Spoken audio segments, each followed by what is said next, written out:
शहर से लगभग 20 किलोमीटर दूर एक पुरानी टूटी फूटी हवेली थी। लोग उसे काली हवेली कहते थे। चारों तरफ ऊंची झाड़ियां और बबूल के पेड़ थे, जहां दिन में भी अजीब सन्नाटा रहता था। गांव वाले उस हवेली के पास से भी नहीं गुजरते थे। कहा जाता था कि वहां रात को किसी औरत की चीख सुनाई देती है और खिड़कियों से लाल रोशनी चमकती है। गांव का एक लड़का था, अरुण।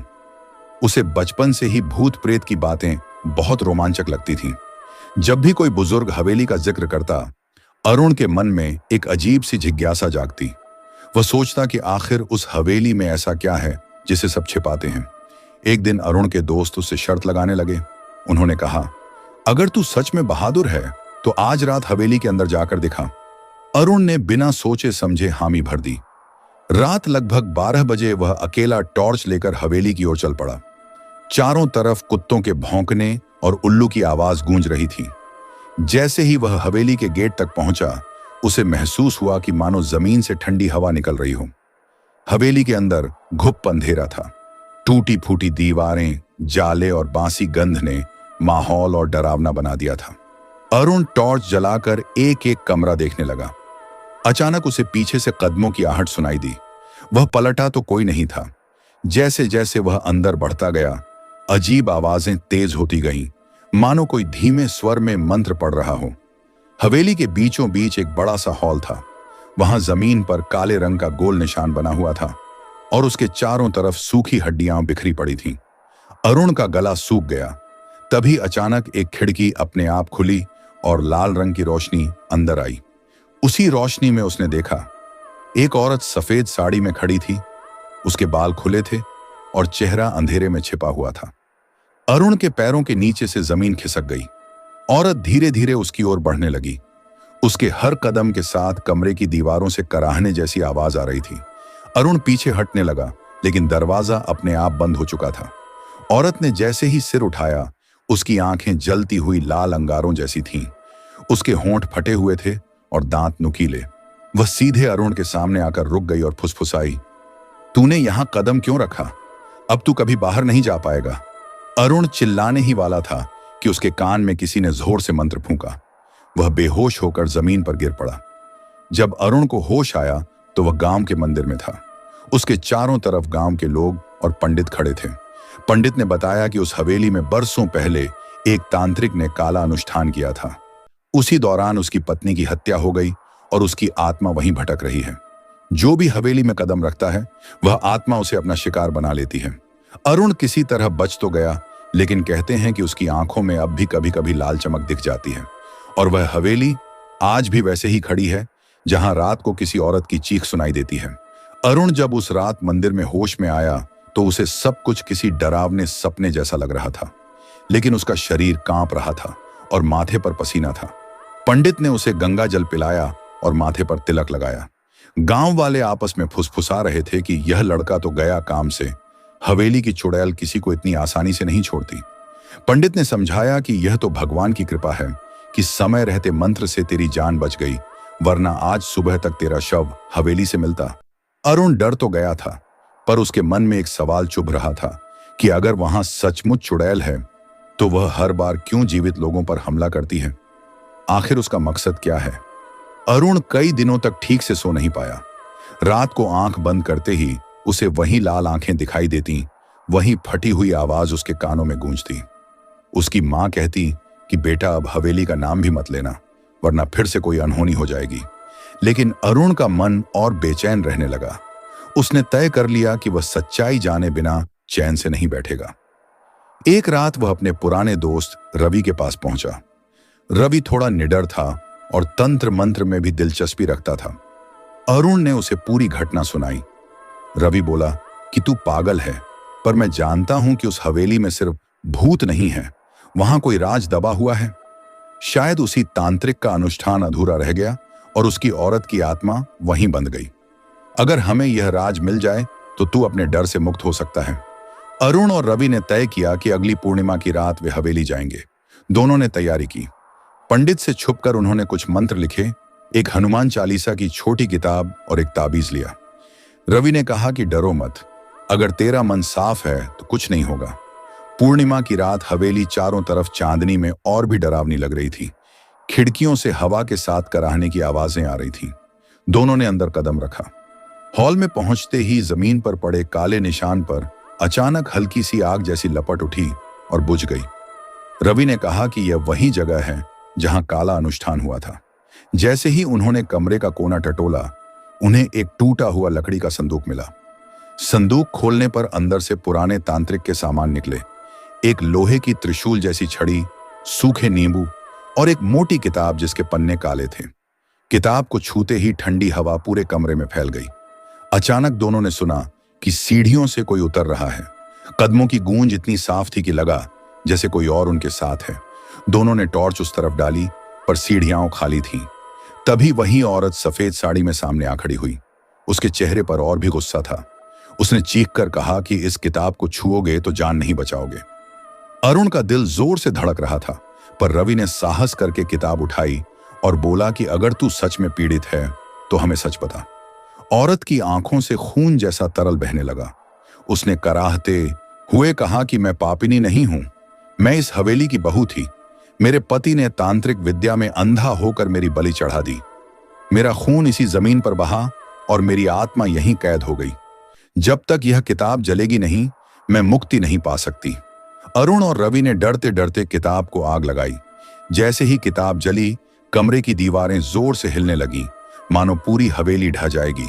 औरत ने एक तेज चीख मारी और लाल रोशनी पूरे कमरे में फैल गई। फिर सब सन्नाटा हो गया।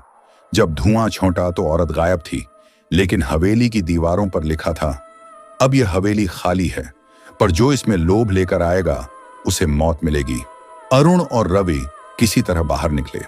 गांव लौटकर सबको बताया तो कोई यकीन नहीं कर रहा था, लेकिन उस रात के बाद हवेली से चीखें आनी बंद हो गईं।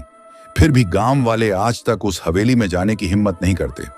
अरुण ने राहत की सांस तो ली, पर उसके मन में अब भी एक सवाल बचा था कि क्या सचमुच आत्मा को मुक्ति मिल गई या वह सिर्फ किसी और जगह छुप गई। क्योंकि कभी कभी रात में उसे खिड़की से वही लाल आंखें अब भी झांकती हुई दिखाई देती। अरुण भले ही उस रात हवेली से लौट आया था, पर उसकी बेचैनी खत्म नहीं हुई। अब वह नींद में बार बार चौंक जाता। सपनों में वही औरत आती, कभी उसे पुकारती, कभी उसके गले में हाथ डाल देती। उसकी मां ने कई बार उसे हिलाकर उठाया, क्योंकि वह नींद में जोर जोर से चिल्लाने लगता था। रवि ने समझाया कि किताब जल गई है, आत्मा को मुक्ति मिल गई होगी, अब तू बेवजह डर रहा है। मगर अरुण जानता था कि सब खत्म नहीं हुआ है। एक रात वह बरामदे में बैठा था। अचानक हवेली की तरफ से हल्की रोशनी चमकी। वह चौकन्ना हो गया। उसने साफ देखा कि हवेली की टूटी खिड़की से धुआं उठ रहा है, जैसे कोई अंदर फिर से आग जला रहा हो। डरते डरते उसने आंखें मली, लेकिन धुआं वहीं मंडरा रहा था। उसी वक्त उसकी खिड़की पर किसी ने जोर से दस्तक दी। दिल दहल गया। उसने हिम्मत करके दरवाजा खोला तो कोई नहीं था, बस जमीन पर वही काले पन्नों वाली किताब का आधा जला हिस्सा पड़ा था। अरुण की सांसें थम गईं। उसने किताब उठाई तो महसूस हुआ कि जैसे उसमें से किसी की धड़कन आ रही हो। रवि को दिखाने गया तो रवि ने गुस्से में कहा कि यह सब मेरा वहम है। लेकिन रात को रवि के घर से भी अजीब चीखें सुनाई देने लगीं। गांव वाले कहते थे कि रवि की छत पर कोई औरत घूमती दिखती है। धीरे धीरे रवि का व्यवहार भी बदलने लगा। वह अकेला रहने लगा, आंखें लाल रहती और वह बिना वजह गुस्सा करने लगा। अरुण समझ गया कि आत्मा ने अब किताब के बहाने रवि को जकड़ लिया है। वह भागकर पंडित के पास गया। पंडित ने सुना तो माथा पकड़ लिया। उन्होंने कहा कि किताब पूरी तरह नहीं जली, उसकी शक्ति बची रह गई है। अब आत्मा सिर्फ मुक्ति नहीं चाहती, वह बदला लेना चाहती है। उस रात अरुण और पंडित रवि के घर पहुंचे। रवि कमरे में बैठा था, आंखें लाल चमक रही थीं और वह बुदबुदा रहा था। कमरे की दीवारों पर खुद ब खुद खून के छींटे उभरने लगे। पंडित ने मंत्र पढ़ना शुरू किया तो रवि ने जोर की चीख मारी। उसकी आवाज औरत जैसी लग रही थी, मानो वह आत्मा उसके शरीर से बोल रही हो। उसने अरुण की तरफ देखकर कहा कि तुमने मुझे धोखा दिया, किताब जलाकर मुझे अपमानित किया। अब मैं तुम्हारे सबसे करीबी को अपने साथ ले जाऊंगी। अरुण घबरा कर बोला कि तू हमसे क्या चाहती है? आवाज गूंजी, मुझे अपना नाम चाहिए, मुझे अपना अस्तित्व चाहिए। मैं सिर्फ हवेली में नहीं रहना चाहती, अब पूरे गांव में मेरा डेरा होगा। कमरे का तापमान अचानक इतना ठंडा हो गया कि सांस से धुआं निकलने लगा। पंडित ने ताबीज निकालकर रवि के गले में डाल दिया। तभी रवि जमीन पर गिरकर तड़पने लगा। उसकी पीठ पर लाल निशान उभर आए, जैसे किसी ने गर्म लोहे से दाग दिया हो। पंडित पूरी ताकत से मंत्र पढ़ते रहे, लेकिन अचानक दिया बुझ गया और पूरा कमरा अंधेरे में डूब गया। अंधेरे में सिर्फ लाल आंखों की चमक दिखाई दे रही थी। अरुण का दिल कांप गया। उसने महसूस किया कि कोई उसके बिल्कुल पास खड़ा है। उसके कान में फुसफुसाहट आई, अब तू कभी मुझसे नहीं बच सकेगा। अरुण चीखते हुए बाहर भागा। जब उसने पीछे मुड़कर देखा तो रवि वहां नहीं था। कमरा खाली था, सिर्फ टूटी हुई खिड़की से हवा अंदर आ रही थी। गांव वाले जब सुबह देखने आए तो रवि गायब था। कोई नहीं जानता वह कहां गया। उस दिन के बाद से अरुण को हर जगह वही लाल आंखें दिखाई देने लगी, कभी पानी में, कभी आईने में, कभी अंधेरे कमरे में। वह समझ गया कि आत्मा अब हवेली तक सीमित नहीं रही, वह उसके पीछे पीछे हर जगह चली आती है। अरुण अब पूरी तरह डर की गिरफ्त में था। रात हो या दिन, उसे लगता कोई परछाई उसके पीछे चल रही है। कभी खेतों में काम करते करते अचानक कान में फुसफुसाहट सुनाई देती, कभी तालाब के पानी में अपना चेहरा देखता तो उसके पीछे वही औरत की शक्ल उभर आती। गांव वाले भी अब उससे दूरी बनाने लगे थे, क्योंकि सबको लगने लगा था कि अरुण ही हवेली की आत्मा को अपने साथ ले आया है। एक दिन अचानक गांव की औरतें मंदिर से लौट रही थीं कि रास्ते में उन्हें हवेली की तरफ से औरत की चीख सुनाई दी। सब भागकर अपने अपने घर में दुबक गईं। उसी रात पंडित का बेटा लापता हो गया। सुबह उसका शरीर बरगद के पेड़ पर उल्टा लटका मिला। गले पर काले धागे के निशान थे। पूरे गांव में हड़कंप मच गया। लोग कहने लगे कि यह अब सिर्फ हवेली का मामला नहीं रहा, आत्मा पूरे गांव पर कहर ढाने वाली है। अरुण को अपराध बोध होने लगा। वह समझ गया कि अगर उसने उस किताब को आग न लगाई होती तो शायद आत्मा सिर्फ हवेली तक ही सीमित रहती। वह अकेले मंदिर गया और रोते रोते भगवान से प्रार्थना करने लगा। तभी उसके कान में वही फुसफुसाहट गूंजी, अब तेरा भगवान भी तुझे नहीं बचा पाएगा। अचानक मंदिर का दिया अपने आप बुझ गया और घंटियां जोर जोर से बजने लगीं। पुजारी भागते हुए आए तो देखा कि अरुण मूर्ति के सामने बेहोश पड़ा है। कुछ बुजुर्गों ने सलाह दी कि उसे पहाड़ों के पार रहने वाले एक पुराने साधु के पास ले जाया जाए। कहा जाता था कि वह साधु भूत प्रेत की शक्तियों से मुकाबला कर सकता है। गांव वालों ने अरुण को बैलगाड़ी में बिठाया और रात भर सफर करके साधु की कुटिया तक पहुंचे। साधु ने अरुण को देखा तो उसकी आंखें सिकुड़ गईं। उन्होंने कहा कि यह लड़का अब सिर्फ इंसान नहीं रहा, इसकी परछाई में कोई और भी बसी है। अगर इसे समय रहते अलग न किया गया तो यह आत्मा इसके शरीर को अपना घर बना लेगी। अरुण को होश आया तो उसने साधु से विनती की कि कृपा करके उसे इस डर से मुक्ति दिलाए। साधु ने कहा कि मुक्ति आसान नहीं है, उस आत्मा की पीड़ा बहुत गहरी है, उसका बदला अधूरा है। पहले उसकी मौत का सच जानना होगा, तभी उसे शांत किया जा सकता है। साधु ने गांव के बुजुर्गों से पूछा तो धीरे धीरे पुराने राज बाहर आने लगे। पता चला कि हवेली के मालिक ने कई साल पहले तंत्र मंत्र के लालच में अपनी ही पत्नी की बलि दी थी, और वह बलि अधूरी रह गई थी क्योंकि उस समय कोई औरत गर्भवती थी और उस अजन्मे बच्चे का खून भी उस अनुष्ठान में चढ़ाना था। मगर वह औरत भाग गई थी और बच्चा बच गया।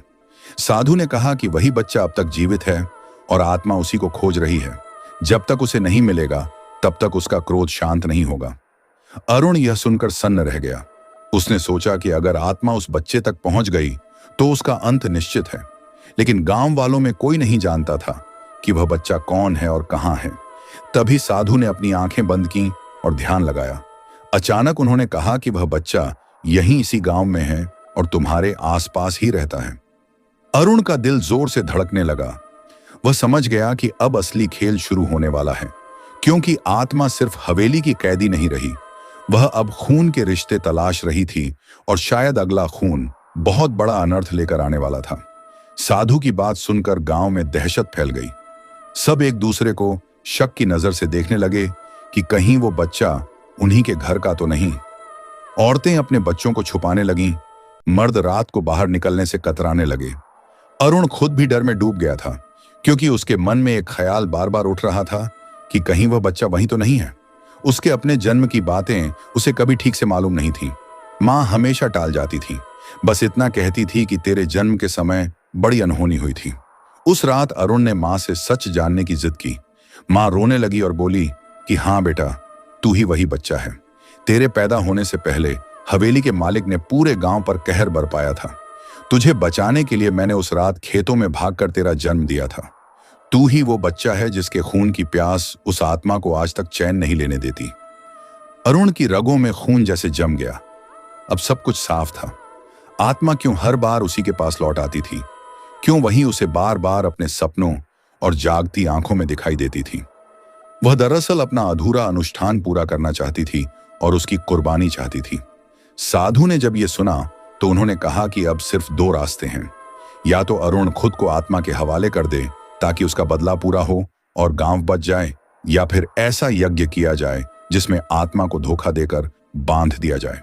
मगर यज्ञ आसान नहीं था, क्योंकि जैसे ही यज्ञ शुरू होगा आत्मा पूरी ताकत से प्रकट होगी और खून की नदी बहा देगी। गांव वाले पहले तो डर गए। सबने कहा कि एक की कुर्बानी से अगर सब बच सकते हैं तो अरुण को ही आत्मा को सौंप देना चाहिए। लेकिन अरुण की मां चीख पड़ी। उसने कहा कि चाहे कुछ भी हो, वह अपने बेटे को आत्मा का निवाला नहीं बनने देगी। साधु ने भी कहा कि आत्मा को बलि से नहीं, उसकी पीड़ा शांत करके वश में करना होगा। अगली रात गांव के किनारे वाले श्मशान में यज्ञ की तैयारी हुई। चारों तरफ अग्निवेदी सजाई गई, मंत्रों की गूंज होने लगी। अरुण बीच में बैठा था, गले में ताबीज और माथे पर राख का तिलक। जैसे ही साधु ने अग्नि प्रज्वलित की, हवाओं में अजीब सी गंध फैल गई। कुत्ते चिल्लाने लगे, पेड़ जोर से हिलने लगे और अचानक आसमान में बादल गरजने लगे। हवेली की दिशा से लाल रोशनी उठी और सीधी श्मशान की ओर बढ़ी। औरत की चीख गूंज उठी, इतनी भयावह कि बच्चों के कान से खून निकल आया। अचानक यज्ञ की आग खुद ब खुद बुझने लगी। साधु ने मंत्र तेज किए, लेकिन तभी अरुण के शरीर में कंपन शुरू हो गया। उसकी आंखें लाल हो गईं और होंठों से वही औरत की आवाज निकली, अब कोई मुझे रोक नहीं सकता, यही मेरा खून है, यही मेरी बलि है। गांव वाले भागने लगे, पर साधु ने सबको रोकते हुए कहा कि अगर कोई भागा तो सब खत्म हो जाएगा। उन्होंने हवन कुंड से राख उठाकर अरुण पर डाली और ऊंचे स्वर में मंत्र पढ़े। अरुण तड़पने लगा। उसकी आवाज बदल बदल कर कभी औरत जैसी होती, कभी तांत्रिक जैसी। लगा जैसे हवेली का पुराना मालिक और उसकी पत्नी दोनों एक साथ उसके शरीर से बोल रहे हों।